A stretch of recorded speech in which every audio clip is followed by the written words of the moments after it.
Good morning, everyone.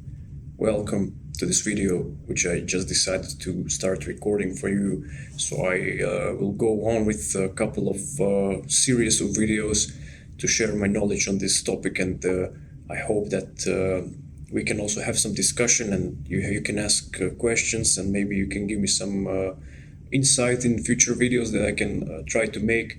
So I don't have this premeditated, so I didn't actually plan to speak about this. I found myself in some recent discussions at work about audio engineering and music production.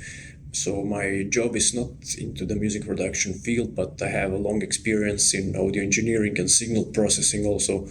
But yes, I work as a computer scientist in research about communication systems, wireless and 5G and cybersecurity. But in general, I work a lot for clients, music production and audio editing and enhancing. So I know a couple of things here and there. So I just decided to share with you my knowledge, at least from my experience, and things that I learned. Maybe also things that I would have done in a different way in the past had I had the knowledge from before. So let's just begin with the simple things, and we'll build on as much as I can, think about some things. I have a couple of points, prepared that I want to cover, but if there is something that comes up as we speak, then I'll just, build upon that, and we'll go through that. So today, this video is all about how I do the workflow in one music production session, let's say. So we start from the recording. We're not just going through the mixing and mastering stage. We're gonna start with the recording stage, which is including also composing your songs and what you need to do about that. And then we're gonna cover the mixing also and mastering. So we will just go from zero and build upon that. Doesn't matter which genre you're into. I personally mostly record rock and metal music, but I've worked with lots of different genres. I used to be a orchestral player. I was playing the double bass, the upright bass in the orchestra, but disregarding that, no matter what genre you are, music is just music, and that's the art that applies in every different type of genre. So that's the common theme. So speaking of which, you need to first have your song composed, right? So if you want to do it yourself, to produce your music, first you need to have the composition. You need to do it yourself. That can prove to be quite tricky, especially for people who work with just the engineering part, the mixing and the mastering and the technicalities. So going from scratch and also doing the whole thing by yourself, it can prove to be very, very exhausting. So I will shortly, briefly tell my history, how I began with this. It was maybe 2008 when I started doing everything. I started composing stuff before that on paper, and that was very, very difficult, and you have to know the notation and all that. And, especially when you have to compose everything also for the drums and from other instruments, not having your band fellows around you all the time. My drummer, he went in Afghanistan at that time. I went in Afghanistan after him, so we were never really together all the time with the band, so it was really, really tricky to work. So we were exchanging music and talking to each other, online. So that was really difficult. Now we have to do that because of COVID and all the situation with the pandemic. But at that time, at least, we had the opportunity to gather and practice and all that. Let's hope we're gonna get back to this pretty soon. So I get that this pandemic is gonna get over anyway. So we're gonna get back to that. So the point is that I found it quite difficult to compose stuff, and I started using software, like Guitar Pro and stuff like that. That really made my life much easier. Then I got the Sibelius notation software, which made it extremely better. And the problem was that, I think that my drummer was quite a guy who likes things done in a detailed way, and I had to do something about this. So I decided to take up some books and start learning about, music production. First of all, the people who we went through to record a couple of songs did relatively bad job because lack of knowledge for particular genres and also the way they used to work. So in general, they lacked on the knowledge in music production, and we were not really happy about that. So we didn't want to just settle with any kind of sound and mix, whatever the engineer is going to impose on you. So we said no, thank you. I think we need something different rather than this. So for the better studios, of course you need to pay. We didn't have those finances at that moment. So imagine it was a difficult time post-war and all that. So we didn't have the money. Simple as that. So when you don't, then you're gonna have to struggle a bit. So you have to learn stuff. So I remember I was at the point where I had to choose a DAW. So I'm like, okay, I need to learn something from this. I need to just start doing stuff. I can't, just go out there and ask people and start a university, or go study completely full time music production. I was already studying computer science, so that couldn't work for me, and I had to choose DAW. So people told me you should go with Pro Tools. Every professional uses Pro Tools and all that. So I was in a huge dilemma. So until I realized that it doesn't matter which DAW you use, there are strengths and weaknesses of all the DAWs, and you will find that most of the professionals use Pro Tools, and they will tell you there is a reason for that. I would disagree with that. I think it doesn't matter because the end of the sound is not into the DAW and all that. Of course, there are lots of tools you can use and native tools and also freeware. Not necessarily, paid software is better than the free software, but it's all about your knowledge and how to apply this and in which situation. That's gonna make the difference as night and day. And it was a really steep road, I must admit. So I chose the Sonar, the DAW Sonar, and back at the time it was Sonar 7 or 8. I don't remember, actually, it was a long time ago. And then we got Sonar X2 and the Platinum version, so the producer. It was really good software. So nowadays I'm still using the Cakewalk by BandLab, which is a company bought the Sonar and they made the DAW for free, which is crazy, actually. We used to pay for that. So I found myself, in this world of music production using a specific DAW, which people kind of didn't even know. Everybody was using either Pro Tools or Cubase or Ableton or even Reaper. And when you say like I work with Sonar, people are like, what? Well, I just happened to start with that, and that's the whole point about DAWs. You need to just choose one, stick to it, learn it, and you're good to go. Doesn't matter which one it is. You can choose Studio One. For the matter of fact, I use PreSonus equipment and hardware, but I even have an access to the Studio One, license and all that. I just, I can't afford myself to lose the time into learning something new and all that. So I know Studio One is an amazing DAW. If you want to start with it, if you choose it, go ahead. It's any of those you want to choose is fine. So we can skip this argument which DAW is better. There are strengths and weaknesses of each. The way they handle especially this is why I want to talk about these kind of things for a particular reason, how they handle the workflow.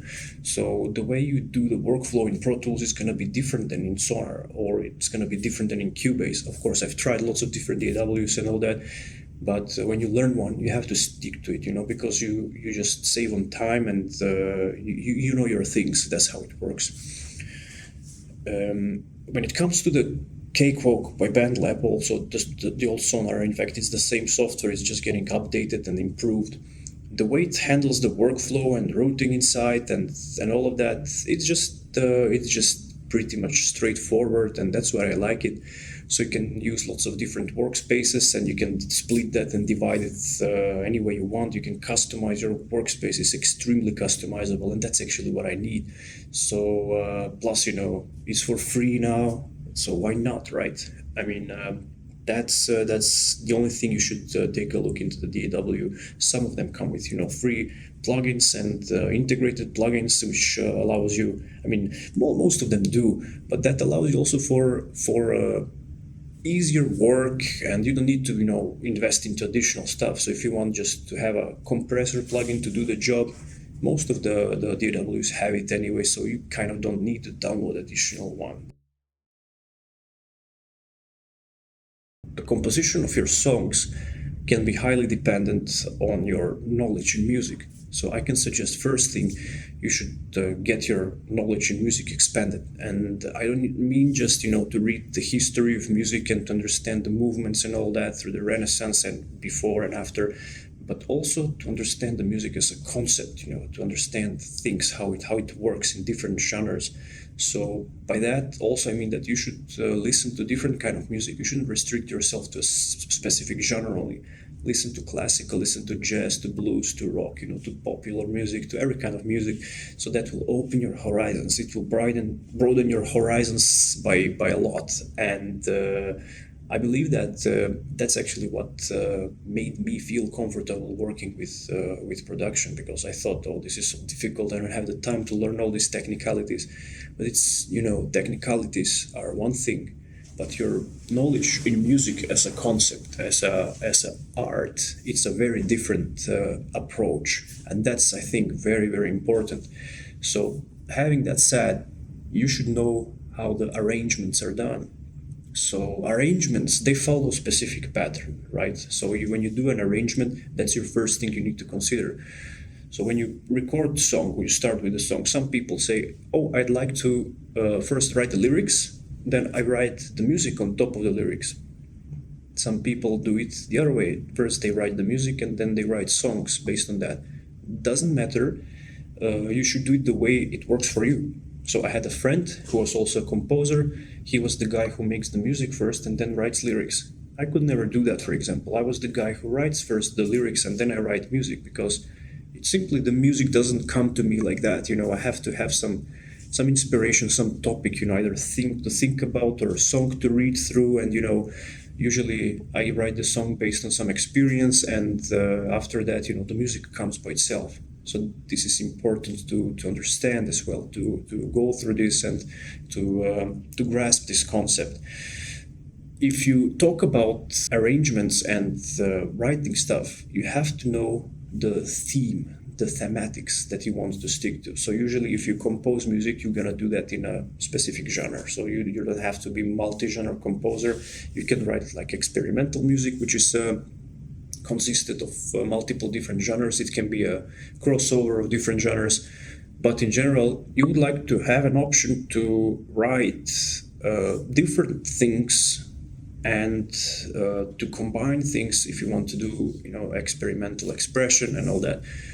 And in order to have the possibility to write stuff like that, to be multi-versed in this kind of stuff, you have to listen a lot of music. You have to get to know lots of stuff. So the more you listen, the more inspiration you will get. So inspiration doesn't come from nowhere. If you get stuck, let's say, in a room with four walls, you don't go out, you don't see anything, you don't hear anything, that's what your life is gonna fail down to eventually, and you won't know anything, you won't see anything else, right? That's how it works with music as well. So if you want to really record well and do nice compositions, you have to listen to lots of music, and it doesn't mean just stick to the genre you like as well, but also you need to listen to other genres. So music is not just about following a specific path. Yeah, there are rules in music, like in science, but in order to find something new and to figure out something additional, you have to step out of the line eventually, if you know what I mean. So music is all about telling a story. It's about expressing yourself, your own expression, and what you feel, what you think. It can be just, your personal thoughts. It can be your experiences, negative experience most often. The best music comes from the best stuff. That's an interesting phenomenon. Or you can write about love, about good stuff, about death, about whatever you want. So the point is to have a story and to build upon that. Usually I've seen musicians write good music, but then when it comes to the song, it just ruins the whole thing with lack of substance and story. And this is something that's plaguing lots of musicians nowadays. And I believe that this is as a result to lack of experience and lack of swimming around into different pools to figure out what's out there, so you can find your own path. And that's very important. So you can write, let's say, your lyrics, you can be a good lyricist, but if you can't write your music, then you don't know how to put the arrangement together, whether you're gonna have, let's say, two verses, then a chorus, or you're gonna have a verse and a chorus, then a verse and a chorus, or sometimes, you want to mix things like I do. You have like one verse, then a chorus, and then a second verse, then a chorus, and then like a third verse, and then you don't finish with a chorus, or you just finish with something else. Or you can have an option where you have two different choruses with different lyrics, or with different musical scales, or mutation in the scale, or you have like some modulation. So that's you don't have to keep it linear, or you can keep it linear, so you can change between songs. But it's important to understand that you shouldn't overdo this, because then you create a mess in your arrangement. It creates a whole mess in your story, so you don't want a mess. So a good example would be like this: you have an album where you want to talk about, let's say, how chaotic the world is, for example, and then you start writing the first song, which is like maybe you employ some asymmetric rhythm where you don't have just 4/4. You can use different rhythms to deliver this impression of this chaos through music. And it's just after the intro, the first song starts with lyrics that correspond to your story that you want to tell. And then you're gonna have for example, let's say, one verse, you start it, and then you have, let's say, the chorus, and the chorus begins in a different scale than the verse. So let's say you start in B minor and the chorus begins in A minor, right? And then you want to say, okay, I want the third verse. You can change the tempo in the third verse. And then the fourth, it's like the fourth part, it's a chorus, repeats again with the same lyrics, maybe half of the lyrics the same, half not anymore, if you know what I mean. So you add some different words, you want to describe something else, and you're gonna put it in a different scale. For example, not in A, you can put it in A sharp minor, something in between. It's gonna give you, tonal and harmonic richness. But my point is, if you start doing this in this album that you want to use to describe the chaos of the world, you shouldn't apply this in all the albums, let's say, this kind of approach. You should keep this consistency throughout the album. So it's like your stamp, it's like your signature, which says, this is what this album is about, this is what this music describes, this is what I feel at this moment for this topic, okay? And you keep it running through the album. You make like a general picture. It's like a puzzle, okay? And then the next album is going to be a different puzzle. So if you have a puzzle about the Second World War, the next puzzle is going to be about rainbows and waterfalls, of course. And then you're going to have different type of signature there. So you're not going to apply the same methodology here. If you know what I mean, it's just a rough example to give you an impression of how I look at things. So this is my way. I don't say that this is the correct way, or it's the better way, or it's, I don't know, the supreme, or whatever kind of way you think it is. It's the only way. It's my way. So everybody has his own way of doing stuff, and that's the point of about art. There is no, like in science, better than worse. Then of course there are qualitative measurements and all that, but it's not about that. It's about a richness and its expression. It's an art, so it's not a competition. You shouldn't write music and albums or whatever you want to write, or EPs, just because you think that you're gonna do it better than someone else, or you're gonna have a competitive advantage or something. So it's not about money, it's not about anything, it's about expression. Unfortunately, this has become a problem in recent years, and music has become a huge business. And this aspect of music has been overshadowed by what we have in the popular cultures nowadays. So this is the part of the composing that I wanted to emphasize. So before we get into the practical part, I just want to cover the aspects we have from my perspective. From the recording aspect, let's say, you should choose your software. Let's start with that, the DAW. And I can tell you, it doesn't matter which software you choose. If I was, I don't know, maybe someone else, I would tell you, you should use Pro Tools out of the box. Not necessarily. I don't want to tell you that you should use Pro Tools. I can tell you, use what you want, whatever it is. You can use FL Studio, you can use whatever you want. Doesn't matter. What matters is that you keep using it and don't stop using it. I'm gonna give you a proverb from Bruce Lee when he said that he's not afraid of the person who practiced 1,000 types of kicks once, but he's afraid of the person who practiced one kick 1,000 times. This is the paradigm you want to apply into your DAW work and, in general, in the music production. So get to know your tools very well, and then you will see how the job is going to progress and it's going to come by itself. So you're going to become efficient in what you do. So next thing is, you should maybe consider the mixing stage to be incorporated before you start mixing, if you know what I mean. So what I want to say is that start mixing before you get to the mixing stage while you're recording.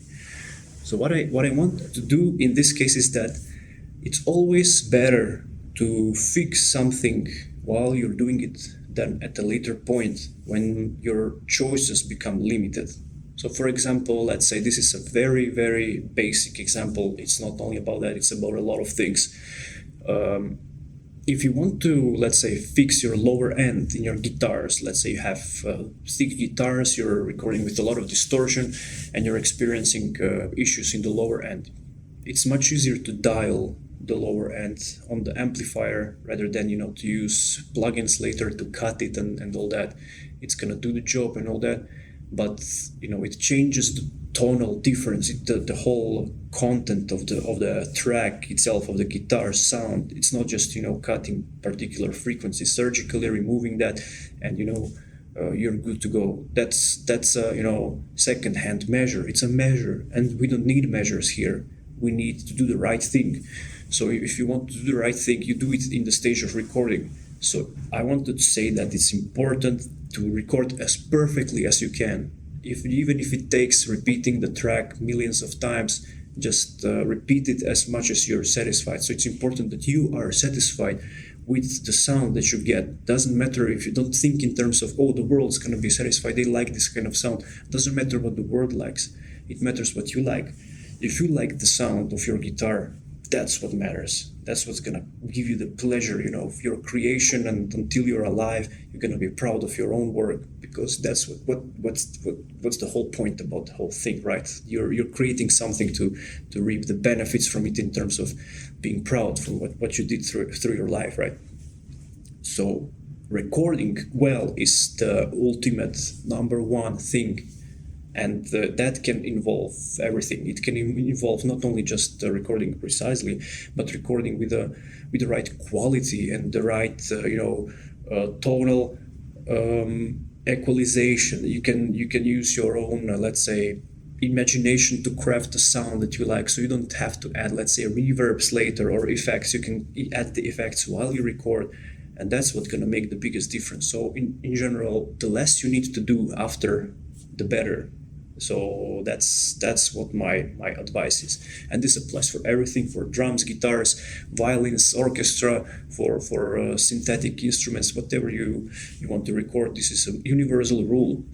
So even the more complex the situation is, where you need to perform some production of some complicated stuff, like let's say orchestra, this rule is gonna apply even more. If you want to record orchestra in a perfect manner, you're gonna have to try very hard, because orchestras can be very tricky. You're gonna have lots of microphones. If you're recording a live orchestra, you're going to have to coordinate with the director, with the players, with everyone, and this is a huge hassle. I've been present in recordings of an orchestra. It's very complex. It takes a lot of effort and lots of people as well, and time. So yes, these people are trying, and this is something I saw with my own eyes. They're trying as perfectly as possible to capture everything so they can do less later.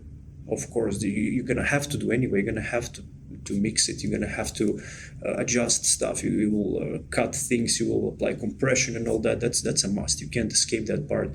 But at least while you're recording, you're trying to capture everything as perfectly as possible. The playback of the player, also the instrument distance. If the player is swerving, let's say a lot with the violin from the instruments, that might not be the best thing. So you have to make sure that everybody does it is in a as perfect way as possible, right?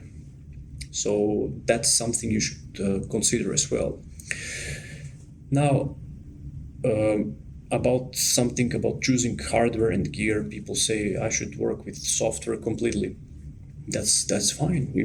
I'm not an advocate of just hardware or something like this. We'll get to that point, but my idea is that you should choose your gear, whether it's guitar, any kind of production hardware that you're using, and the computer, even everything. You need to choose it very wisely. You don't want to overspend, and you don't want to buy crap, to be frank. So get your stuff to a level that's satisfactory. You don't need, for just a guitar, for example. I'm not using a guitar that's very expensive. So one of my Jacksons I have, it's built by myself. And this is because I wanted to have my own guitar, crafted guitar. It was an old Japanese Jackson, actually, and I switched the body. I took a elder body from elder wood, and I engraved it with a hexagonal structure, a bit of scientific touch, So I removed the lacquer completely, and I applied special wood oil so it can soak in and give a very nice vibrance of the guitar in terms of the tonal quality. So you can use any kind of gear. In fact, it just has to be well made. It has to be good, so decent enough. Tuners should hold, and the bridge and the neck should be straight and all this kind of stuff. So you should use good strings. You should use good pickups and all that. So your guitar itself should be in a good state. So it doesn't have to be a guitar that costs $5,000. You can pretty much record everything in with guitars that cost $500 or $600, like medium range. Just please don't buy stuff that are like $50, $60, $100, these kind of things. Of course, there's going to be a difference in that case, and that applies mostly for everything. Whether it's a outboard hardware like a compressor that costs $200 and the one that costs $2,000, it's not going to be the same, of course. But you don't really have to overspend $2,000. You can use some that cost like $800 or $600. So in general, you still need to spend some money in order to equip your studio and all that. But you don't really have to overspend. You don't have to do that. That's in the case if you really work very professionally, you have big and good income from your work and all that, and there's no reason why I see you should not invest in your tools. So tools are very important as well. If you are on the budget, then there are very good options and alternatives out there, and there's also good suggestions you can see through YouTube. Lots of channels offer that. I can put some links in the description below. You can check some of these people who can suggest you very good hardware, good bang for the buck, if you will. Now, next thing in your recording phase is making breaks. This is something I was in a conflict for a long time. I wanted to do my things very quickly and get things done. I was under pressure. I was working, I was playing with bands, I was studying at the university, doing different things at the same time, going out with friends, and then when you just go back at home and sit and you're wasted, and you just say, I need to finish my song, I need to continue recording. That's not how these things are done. So you have to arrange your time. You have to take breaks. Breaks are very important, guys. I can't, emphasize how big importance breaks have. And I'm not talking about burnout. I'm not talking about, extremes like that, because burnout is a very bad thing. Anybody can experience burnouts in different scenarios. But I want to say that you should take it slowly and make breaks. Let's say if you dedicate the next week in recording, you just take it one step at a time. So let's say you want to do one song per day. I think that's very unwise, because you never know what kind of hurdle or an obstacle you're gonna experience in the recording process. So you can't tell yourself, okay, today I'll start with this song, we finish it, tomorrow we go the next song and all that. So in a week we finish the whole album, 7 songs and all that. I'm not sure that's a very wise thing. So you don't put yourselves in traps like that. You don't set ultimatums. You just come to a point where you'll come to the stage where you just can't do it anymore. You fix it. You come to to the studio where you want to record if it's not you yourself doing it, and you don't have the time. You paid for that much and you've done nothing. Plus the engineer is gonna feel stressed. He needs to do it in time. Nobody's gonna do it like that. So don't rush it up. Take it slow, and sometimes skip a day. I think that's also very important. I do it now and I see a big difference from how I used to do it before. Take a day off, take a break, and think about something else. Don't think about music and about scale. So maybe like this, maybe like that. You're gonna end up in a loop where you will never be able to decide what to do with the song, whether it's arrangement wise or it's actually the technicalities in terms of mixing and adjusting your equalizers and all that. Yeah, maybe less bassy, maybe more bassy sound, or maybe less, or maybe more, and this can prune through weeks, and you won't be able to decide what you want to do with the low end of your songs. So take it easy, and sometimes it's best to settle for the first good result, because you may never have the opportunity to get as good result in the next tries as if you catch it in the first 1 or 2 or 3 times, whenever it is. So the sooner you decide about something, the better it's going to be. You will be more satisfied. Trust me on this one. Because if you don't, then you will never be able to settle for something that's as satisfactory as that, at least. You'll start considering lots of things. No, there is an option like this. There is a different microphone, and there is that, there is this. Forget about that. That's a curse, I think this is something that many will agree. And some people have experienced it. I experienced it personally. So until you learn that you can do it in a rather different way and to achieve better results in a shorter time, you just have to accept that, there is not really a very big difference between, 100 different ways you would do it with that same equipment, with your same knowledge, with the same things. You just have to understand that you just have to be satisfied with a good result that you're making, okay? So if you're able to perfect some particular things like mistakes, that's perfectly fine. But in terms of the general picture and general sound of your song or the album, you can't really do much to yourself by prolonging it and thinking that you can do better if you try it 100 times in different ways. Don't do that. Just stick to the best result you get in the first stages, and keep with it. And then you can, tweak it and adjust it. You can say, oh, I didn't play it very perfectly here. Maybe I should replay it. But replay it in the same way. Don't change your composition. Don't, change, the sound of your guitar or the sound of your amplifier or whatever you want to tweak. Just don't do it. Just re-record it with the same parameters you did it the first time. The less you do changes like this, the sooner you're gonna finish and the more satisfied you're gonna be with the sound. Trust me on this one. I can't tell you why this is happening, but it has to be something psychologically that's rooted deep within us and how we perform choices and all that. So just keep it down to the ground and you will be much more satisfied than otherwise, okay? So that's something that I can give you as a personal suggestion when it comes to the recording part, or at least what I experienced through my recording career and sessions. Now, depends what kind of music you're going to record, of course, and who you work for. Sometimes you're going to be on the clock, and if you're working for lots of clients and online, especially for people who are doing mixing, the sooner you get things done, the better it's going to be for everyone. And this is where you need to be decisive on your choices. So if you start, messing around with lots of parameters, not being able to decide whether this works better or that works better, it's just going to impede you a lot in your work. And when you work for others, this can be a problem. So make sure that you skip this part and get over with that.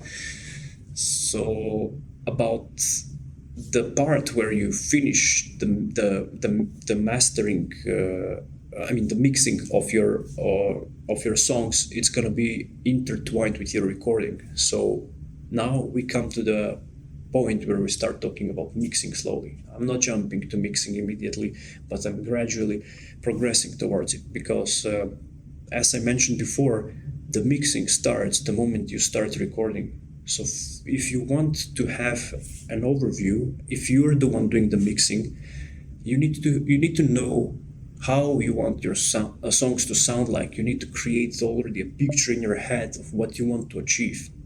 So you have to have a general plan, like a path to follow, not necessarily, get to a specific 100% point, but you need to have an overview of what you want.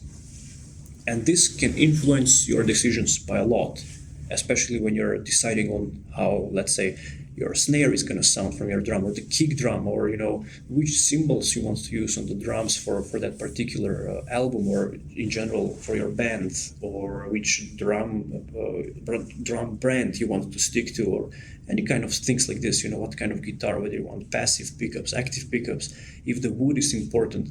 If you record, let's say, some acoustic music, you're gonna put more importance to the wood than if use distortions and gains and using recording for metal and rock. So then you have less and less weight and importance of the wood type and all these kind of things. So you need to just consider this in advance before you come to the point where everything's recorded, everything is printed and written, and then you just have to start mixing and tweaking things. So when you start mixing, you come to the point where you're in the correction stage. You're doing things that are corrective on what you did before. If you're doing just the mixing without the recording, then you can't do much anymore. You can't request, depends on the circumstances, but in general you can't request from the band to re-record the whole thing and send you a better recording. You can say, sorry guys, but this is not really good. You're gonna have to tell your recording engineer to do it again and then send me a better mix, and then I'll do this. In many cases you won't be able to do that. Maybe in some instances, depends, but at least personally I've never experienced this. I never did it. So maybe somebody who have done this, you can post a comment or something. It would be nice to hear, but I never said to anyone to go back and re-record the whole thing, because this is a total mess. So you're gonna have to work on it, to fix it, to change stuff, if it's not good, if it's too loud, if it's not punchy enough, if it lacks presence, or if it lacks low end. So you're gonna have to work and to fix on this, even if it means that you need to insert something additional. So sometimes you hear the kick drum, it's not bassy enough, so you don't have the opportunity anymore to go and change the microphone, or to add a sub kick, or to add more pillows and cushions inside to reduce that release, and so you can't do things like this. So you have to improvise, and that's where things are coming to a point where you're getting in the fixing stage. So mixing is not only just about getting things together and getting it to a level which is for mastering it's good enough, and then the mastering engineer or yourself can bring it to a level that's playable for the internet or wherever it's going to be played. That's not enough, because you're going to have to many times insert something additional. Let's say the kick drum is not beefy enough, so you're going to have to use some synthetic sine signal to emphasize that kick drum to sound fatter and all that. These kind of things are workarounds, patches and all that, which you should always avoid, and go back to your recording stage if you have the possibility to do so, provided that you're doing it yourself, like I was doing it myself. So I realized that I'm not gonna spend time into mixing these things. I'm just gonna re-record it again. If it's usually the guitars, I'm rarely satisfied with how the guitars sound, because I'm a guitar player. I record my drums, I play the drums, I play everything. But when it comes to the guitars, it's like it's like your own skin. You know yourself very well, and you always want to add something additional, and that's I guess that's normal. That's the nature of people. So I realized that it's always better to go back and re-record, and usually it was always about the low end, sometimes about the mids. Oh, too many mids, let's just scoop it a little bit. So you just remove some of the mids, you remove some of the low end, change something, tweak it, you re-record again, and you see the guitar sit much better in the mix in that way. And then you don't need to fix anything in the mixing stage. You can just add some compressor, to tame the low ends, and the punches and all that, to make it sit better in the mix, and that's it. So the less fixing, the less moves you do, the better it's going to be in different terms. You're going to preserve the natural sound of your song. You're going to save a lot of time for both you as an engineer and for the party who you do the work for. And in general, everybody's going to be more satisfied. Client's going to be satisfied from the job you've done. You're going to be satisfied because you're going to have satisfied clients, etc. So this is something that you should always consider. So that's why I say mixing, you should separate your stages from, recording, mixing, mastering. Don't do it at the same time. I've been doing this at the same time at some point, and not that you can't do it. You can do it, of course, and you just keep it there in the same project and all that, and then sometimes you want to go back and redo stuff.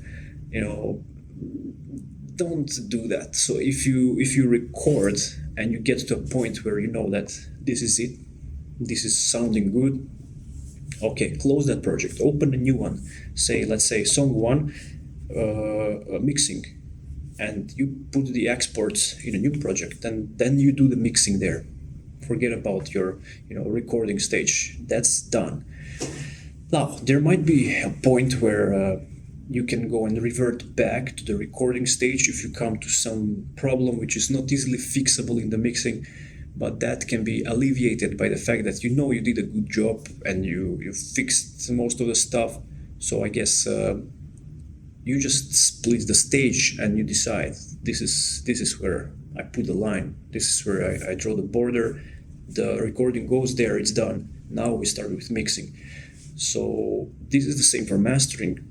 You just don't do the mastering at the same time as the mixing. That's why you have different people who do mastering and different people who do mixing, and that's also something to consider. The people and yourself can become very biased in terms of listening. So when you're listening your mixes, you're gonna think you're doing a great job, when in fact not really.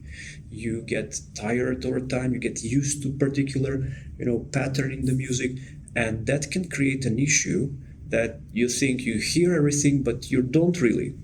Your ear gets tired, you get used to. Then this is normal, this is neurological, it's explained by neuroscience. Take, for example, just the fact that, let's say you wake up in the morning, you start, you want to start recording or just listening to your songs or to your music, and suddenly you feel that your music sounds a little bit faster. And you're like, oh, maybe we should slow down the tempo a bit. But it's not sounding faster. It's actually the dopamine and the endorphins, lack of endorphins in the body to regulate your hormonal balance after you wake up. So your neurons in the brain and are firing at a slower rate. So what you're experiencing as a sensory input through your eyes, through your ears, through the hands, it's kind of slowed down, and that's why you get the impression that everything's happening faster, whether it's auditory input or it's visual. You get the impression that things are not the same speed. This returns back to normal after some time. Get some coffee, wait a bit, wake up a bit, take a walk or whatever you want to do, and like in 15 minutes, 20, half an hour, I don't know how much it takes, but you're getting back to normal. So this is very easy to test. Just do some work through the day, and when you wake up, immediately just play the same song and listen to it. You will think that it's playing at a different speed. This is what I say. You can become very biased in terms of listening and judging by yourself. So if you can afford it, or if you know someone, it's always good to give your music to someone else to listen to it and to weigh in. He can maybe tell you, oh, this is quite basic, I would consider focusing on that. Or I don't know, somebody can give you his opinion, or the guitar sound a little bit not appropriate for this situation, or whatever it is. So it's good to have additional ear, even if it's person who doesn't understand mixing too much, just let's say your band fellows or someone else. You just give them to listen to it, and you get some feedback. That's quite good. Another thing I can suggest is, if you can't do that, or if you don't want to do that for whatever reason, you can do it yourself, but try to play, let's say, the same export you have on different places, different systems. So you can play it on your headphones on your phone, you can play it on your monitors and the speakers you have in your studio, then you can play it on your surround system in your living room or wherever it is. You can play it in your car, or through a few different places. I found that this method works the best, because then you can have more or less a good picture of how your music is going to sound to other people when they listen to it in different spots.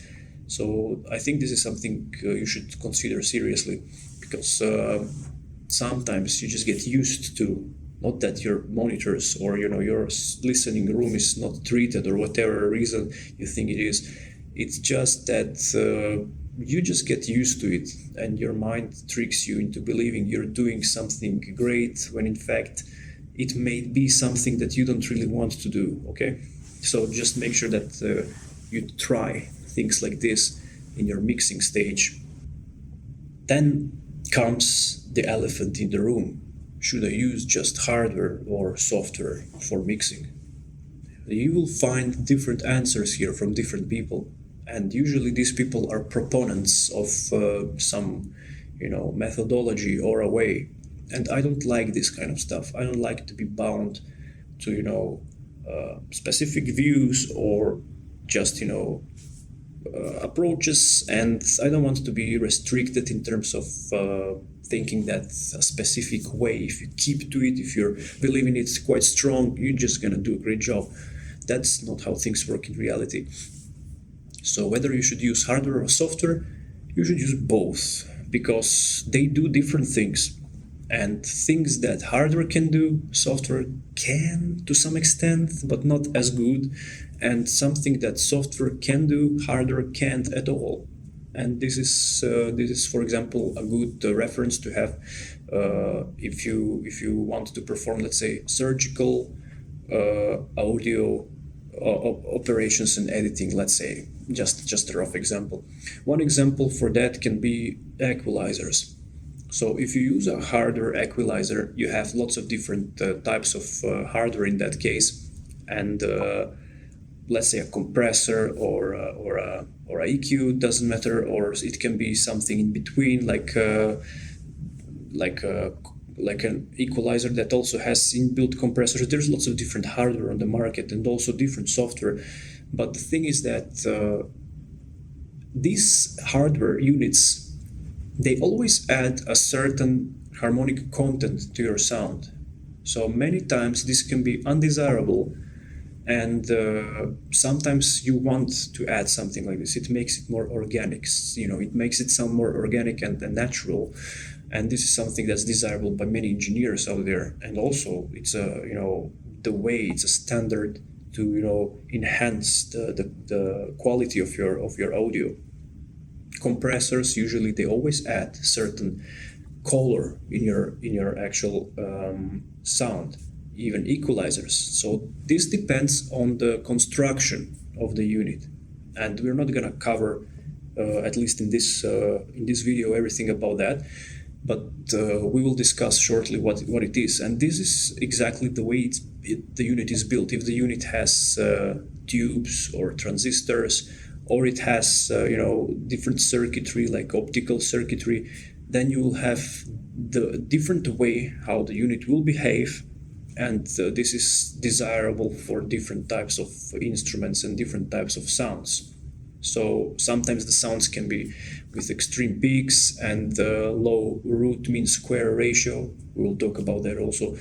And sometimes the sound can be requiring a lot of touch and harmonic manipulation, and like vocals, for example, or a violin or something like that. and then you're gonna want to use a different unit to achieve this, because you will have a different addition to the harmonic content of the original signal. But in general, most hardwares, they do this, and there are hardware units that don't do this, and they are actually designed to be transparent like this. And this is good because many times you just don't want to add additional things in your sound, and this is normal. So whether it's software or hardware, you should know that some software and some hardware are designed to add additional harmonic content to the original signal, and this changes your sound a little bit. It may not be in the way you want, so make sure that you know what each of these hardware units and software is doing in order to understand what to expect from it. Usually some software doesn't do that, but that's for very good reason. But those who do, they try to replicate by algorithms and complex functions in the background what the hardware does. So let's say you have a compressor that adds a certain amount of distortion in the signal. So the difference and why hardware is better in this case than the software, and it's always going to be better than the software, it's because the levels at which you work of the signal, the amplitude of the signal, can be much more forgiving within the hardware. So when you push, let's say, the signal through the hardware stronger and harder, you will get harmonic content at a pretty much constant rate without introducing a noise, like undesirable noise, unlike in software. So in software, this noise comes as a result to the digital to analog conversion. So when you push a digital content in the gain, or however you're going to do that, when it gets converted to analog at the output, you will get a certain result that's going to be very different from what the hardware is going to do. And certainly it's not going to be very much desirable. So this comes in the form of aliasing or noise, and it should be avoided rather than fixed. So the long story short is that software can more or less do the same as the hardware does to some extent, but you can't really push the software that hard. You need to stay within reasonable levels in order to get the most out of the software and what it can do. With the hardware, you can go further, and depends on the unit as well and the quality of the unit. You will experience this differently. Of course, cheaper units, they're gonna have less room for manipulation like this, but units which are built better and which are not necessarily more expensive, but let's say in this case, those better units that are more expensive, they will give you the most of it, right? And that's one of the biggest reasons why people try to choose hardware. But then again, you can be limited in how much hardware you can have. So let's say you can have 4 compressors, which all work as a mono. And if you want to use it on a stereo track, you have to use both, and then you're left with 2 other compressors. So what are you gonna do with that while it's in an active track or in a bus or whatever it is? You lost half of your compressors from your entire rack, and you may have dozens of tracks. So that's where software is better. You can just replicate and not an infinite amount, but a decent amount of plugins and compressors or equalizers, whatever it is, so you can satisfy your needs for lots of tracks. And this, of course, depends how good machine you have in terms of computer and all that. So if you want to push lots of plugins through your projects, you're gonna need a better computer. That's for sure. But the hardware offloads your computer by good and decent amount, especially for those plugins that can be quite taxing on your performance. And if you have an adjacent, let's say, hardware, you don't need to use the software, so you can avoid stripping off 50% of your computational resources from your PC. So that's another thing. Now, in defense of the software, again, let's say you want to use some surgical method to perform equalization. You just want to remove some frequencies and all that. You can do it pretty much with the hardware as well. You will add some harmonic content maybe, but you can't, let's say, use like multi-band compressors or dynamic EQs or stuff like that. This kind of software that employs complex algorithms. There is no hardware that does it. So you can't rely on the fact that just by using normal EQs you can do everything. Of course you can. That's something. But when you have lots of good tools like the surgical tools on your disposal, you can do a lot of things, especially when you're limited in your options. So let's say you're in a situation where you can't re-record stuff anymore. You're done with the recording part, and you need to start fixing things. So that's where you usually use multi-band compressors and dynamic EQs, where you need to really fix something specific.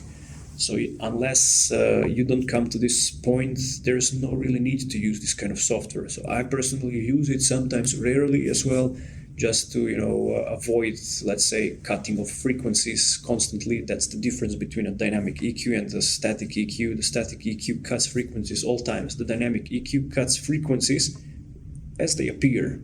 Like you have, let's say, 2 kilohertz frequency that bothers you all the time, but it can be present only in the chorus, right? So in order to avoid putting just a static EQ that will remove that frequency constantly through the whole song, you can just remove it with a dynamic EQ when it appears at certain points or times, or just certain part of the song, etc. So that's where these kind of things are very useful. So you can preserve much of the other track. So these are called, at least I call them, surgical procedures. And this is something that hardware is not supposed to do. Hardware is more rigid. It's more, about doing the general picture and crafting the whole thing. So you may find a much bigger use of hardware during your general mixing procedures and also mastering, because you should try to avoid cutting so many frequencies or manipulating with small parts of your spectrum in order to preserve the artistic value of your song. You don't want to make it sound too synthetic, okay? And that can mean a lot of things. It doesn't, and then depends again. Maybe you want your songs to sound synthetic. Like I'm writing industrial metal music. We have combination of synthetic music with genuine instruments and all that. So for me, it doesn't really matter if the song sounds a little bit synthetic, okay? So it's not really so important if you compose music like that. But many times, if you're trying to retain the acoustic and natural sound as much as possible, you want to adhere to these principles and to remember this. What else I would like to talk about is the way you fix stuff during your mixing procedure. So when you're mixing your song, let's say, you shouldn't fix something that's not broken. That's something that you need to judge by yourself, because when you get the music, you need to listen. This is where experience plays a big role. Engineers who have long experience working, in this field, they can find issues, or at least general accepted issues, much quicker than somebody else who hasn't had that long of an experience. So you need to understand that you need to identify these things first. So if you just jump in by using hardware, okay, I just want to add a good compressor in the drums, it will, enhance it and all that. That's not how this should be done. So in the mixing part, first, the most important things is to level everything as perfect as you can. So everything works on a decent level when you hear it as naturally as possible. So without any mixing plugins or whatever you want to enhance, no EQs, nothing. So first is to make everything sound and good to your ear as much as possible, like by hand, so to say. Having that said, you should of course refer to measuring tools, like tools for levels, because sometimes you think something's loud when in fact it's not really loud, but on the leveling meter you get some insane amounts of amplitude and you can't explain it, what's going on. There are sometimes cases like this, and this requires attention.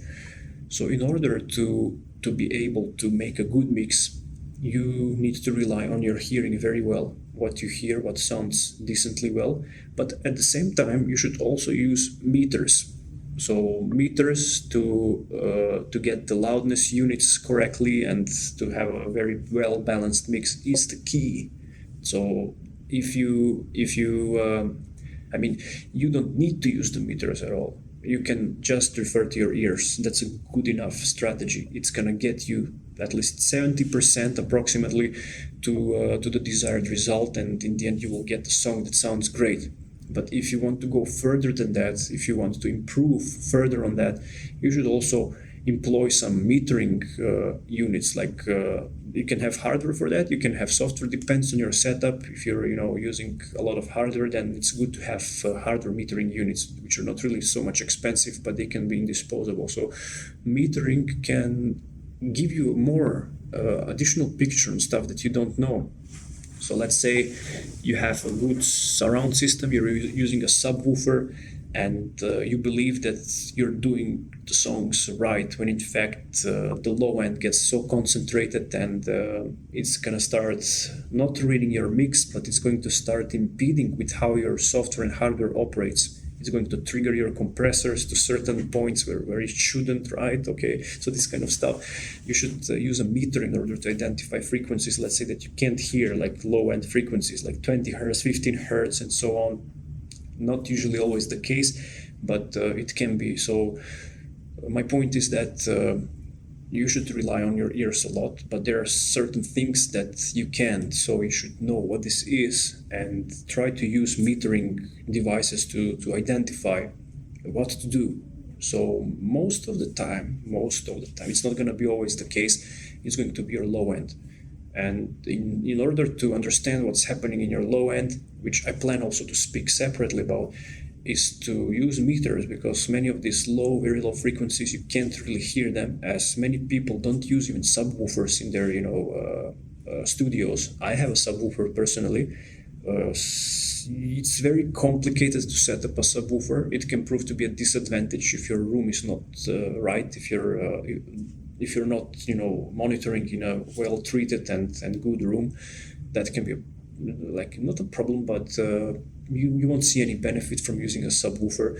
So other people use subwoofers, but in general the majority of producers, they don't.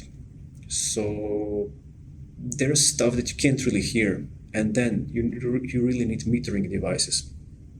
So that's a couple of things that you need to know about the mixing stage.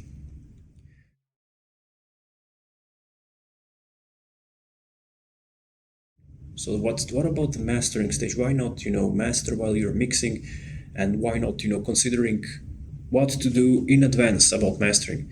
You should consider, but in one term, like how do you want your ending sound to be like? Is it gonna be loud?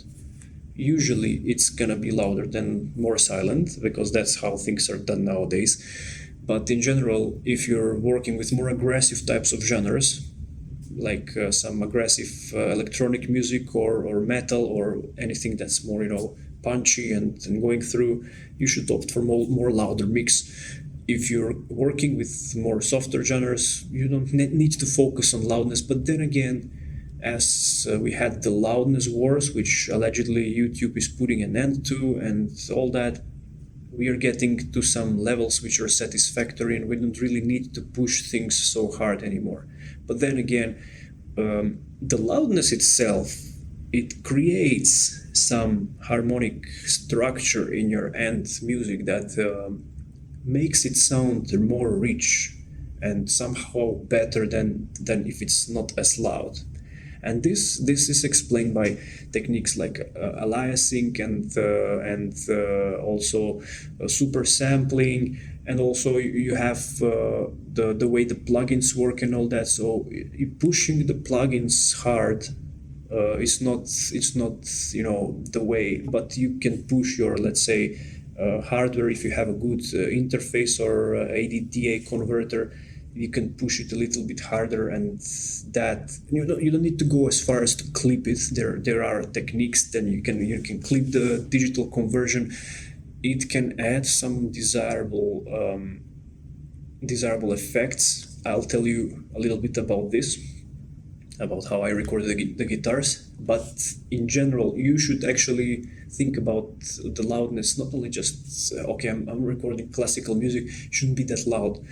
You can keep it to some certain loudness level, and if you use like a leveling limiter or like a hardware leveling limiter, don't be afraid to go further a little bit up on the levels. That doesn't have to be crazy extreme. Keep it to some decent levels, and there. So now we come to the point where we need to understand also the levels.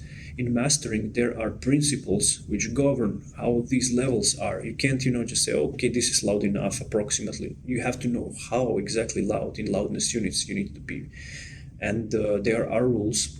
So you should also learn something about that. And my whole point about this video is that all these things that I talked about, you need to get to learn all of this, to read, to listen to advices, to listen to what people say, to steal that knowledge. So that's the whole thing. It's not just about okay, I think this is how it's done, this is good enough. It doesn't work like that. There are certain principles you need to respect, and there are also standards and ways how things are done. So it's not bad at all to get through these things and open. Maybe next thing that you need to type on Google is music mastering rules, for example, or mixing techniques, or things like this. And this is what matters. This is what, it's not just about listening to my video and yeah, I'm good to go, I'm inspired, I'm gonna do the work, I'm gonna do everything. You need to learn, because I learn as I speak also. I learn, maybe the next moment after I finish this video, I'm going to learn something new. We're in constant learning. Life is a teacher. So the more you live through the life, you learn more. And never stop learning. Don't restrict yourself to a world where you think that everything's good, you know well enough, and you don't need to spend more time to learn. I don't advocate this kind of approach, because it's not about learning so you can achieve more. It's also about your self-fulfillment and being proud of yourself that you learned something additional. And you can always admit to yourself that you don't know everything. I don't know everything. I work as a scientist.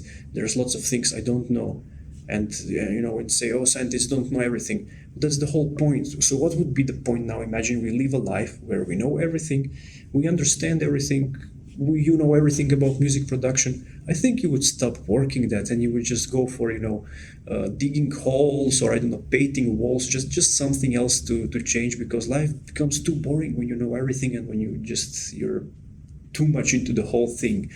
That's the point. So just always try to learn something new. You're gonna make it more interesting for yourself, and never stop learning. So that's something about mastering. I'm not a mastering engineer, and I know that. I know how to master, but I'm not a mastering engineer. I'm more of a recording engineer, and to some extent mixing, but far from mastering. So mastering is not my specialty, but I'm doing the mastering of my own songs after all, because I wouldn't like to pay to someone else to do it. Maybe someday. It's not all about that. But also I like to learn. I want to know what you can do, how you can, I thought, in the past, it's all about the limiter, you just slap a limiter in the end of your master, you're good to go, you can rock on. Nah, that's not how things work, So my point is to keep learning and never stop doing that. So learn about the levels, learn about the hardware or the software that you need to use for mastering, because you have sometimes the mastering suites, like Ozone or software like that from Waves or other vendors. It's not only about that, it's just knowing what steps you need to take to make the master work. So like concepts, how to fix the aliasing, how to fix the noise, if there is some noise happening, if you're clipping, you don't really want to clip inside the DAW. Maybe it's better to clip in the hardware. You need to know why. So you should search these things and learn more about that. And then let's say, what kind of hardware should I buy? So maybe it's the best idea to invest into some mastering hardware, like a compressor or a limiter or something that you can also use in mixing or in recording. So it's very wise to have plethora of options that you can consider. And what else I can do about my mix in the end when I come to the mastering stage, or if you're working it for someone else, especially in the mastering stage, and whether you need to give some touch. And I can tell you that the only thing you need to use, let's say, decently enough to get good masters, first you need to have a good audio interface. That's a key. So you want to export in decent sample rates. You don't want to use any kind of, I mean, nowadays all the audio interfaces are being produced decently well, but yeah, you should still consider having a better audio interface, something that will give you a good quality sound in the end. Then also some good hardware as well. You can use software also for mastering. Nobody says it's not gonna work. It works absolutely. Like you have clippers, limiters, compressors, expanders, gates, or whatever you want to use to get the sound that you desire. But you should consider also maybe investing into some hardware rack, like a mastering limiter. They can prove to be a bit pricey, but that can be your, let's say, only thing that you need to spend money to. You don't have to have everything pricey in your rack, but at least the finishing thing that's gonna make your sound rich and good. You should consider investing well in that.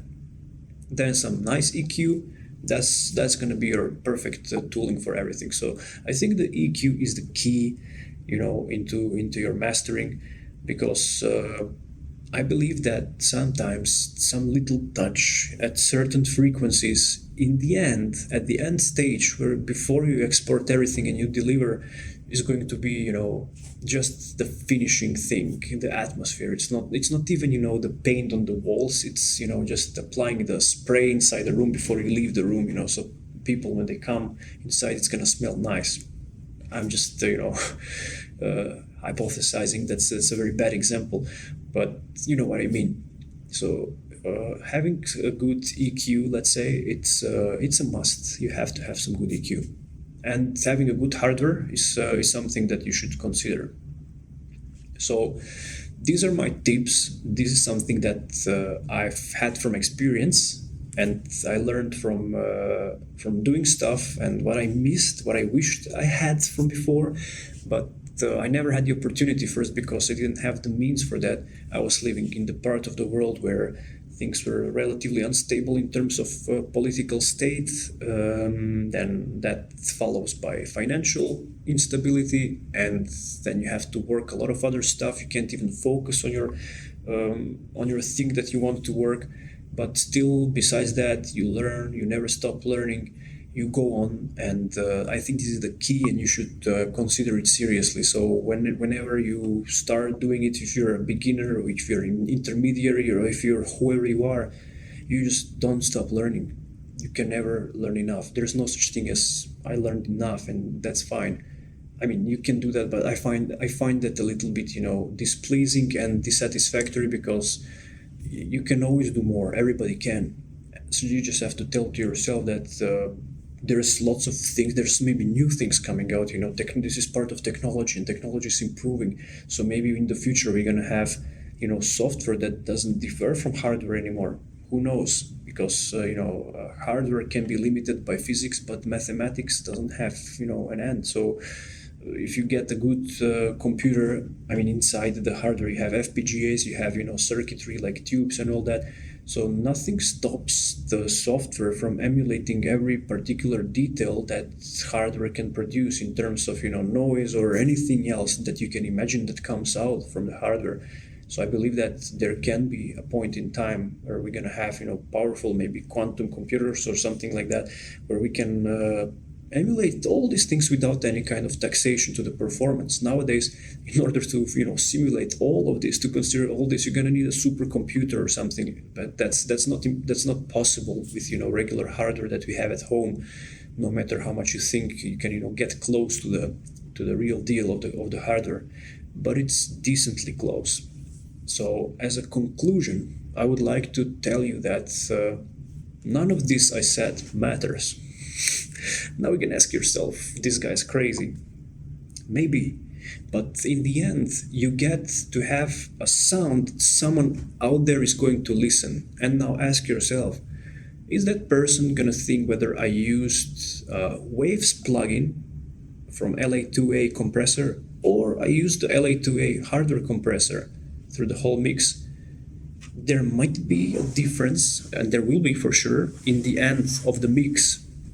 When you finish the master, you export the song, you upload it wherever you're gonna upload it, people are listening to it. Nobody in this world is going to ask whether it was used, through hardware, it was pushed through some software, or what kind of DAW you use and all that. People judge the music based on the content itself. The quality of the composition matters.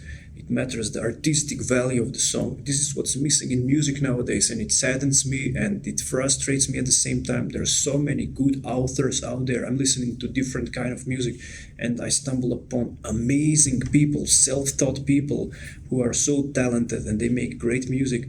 But at the same time, they're not known. Nobody knows them because the music industry just respects the stuff that are de facto sort of. You're following a certain path, and it's all about the money in the end, and that's very sad, unfortunately. But that's the reality how we live in. So it's in the end how people are listening to your music, and people are not gonna listen it in the way like engineers would do. Even I don't do that. I listen to music and I'm never usually thinking like, oh my gosh, the kick drum is a bit too loud in this song. It doesn't work like that. Music is art. It's not about, the scientific part. You can do that to yourself, but that's not how you enjoy things. So I want to emphasize this importance that use your ears and your imagination and do your things the way you think it's going to be satisfactory for you, so you can feel that fulfillment of doing all of this and doing the mixing and mastering and whatever you're going to do.